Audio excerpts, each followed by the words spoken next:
What's going on, guys? Today we're taking a look at Cyborg Spider-Man. And as you saw in the intro, unfortunately, I got one that's defective that came with 2 left feet. The good news is that Target is sending me out a replacement, and I'm really excited about that because I actually really like this figure.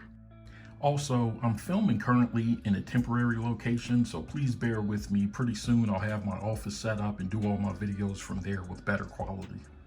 So let's go ahead and dive into it.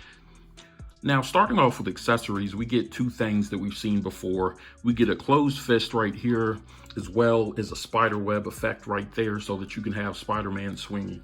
Now, this Spider-Man figure also has a belt and a bandage around his right thigh right there. You can get those off. The belt may have to be cut off. I'm not sure. I'm not going to test it out here, but it's not glued down or anything like that. So if you want to take it off, you can do that. The bandana around his head is actually molded in along with the lens that's over his eye right there.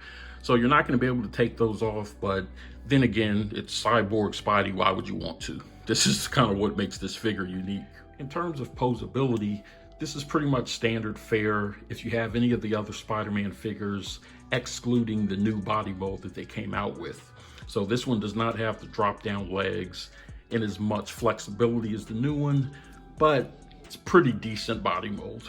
Now, initially I wasn't going to get this figure because I wasn't real familiar with it. I'll put a link in the description if you're curious about how this Cyborg version came to be, but I saw it on Target.com and decided to go ahead and grab it, and I'm glad I did. It's actually, I think, in terms of the red and blue that they used, I think it's one of my favorite Spider-Man figures.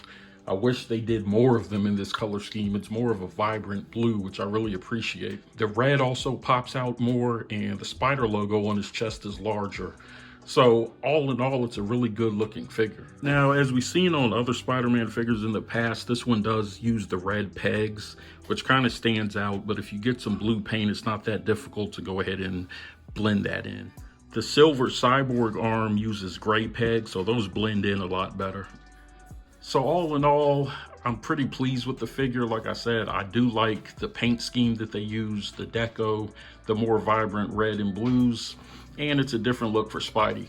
But it's probably not a figure for everybody, so if you're not a fan of the look, completely understandable. This isn't part of a wave, so it's not something that you'll have to buy to complete a Build-A-Figure. It's a standalone figure and a Target exclusive. So in conclusion, this isn't a real big departure from other Spider-Man figures that we've seen in the past. It's articulation that we've seen plenty of times before, but it is a different look. So in my opinion, it's worth checking out if you're into the design and like an alternate look for Spidey. But that's it for now, guys. Thanks for watching, and I'll see you on the next video.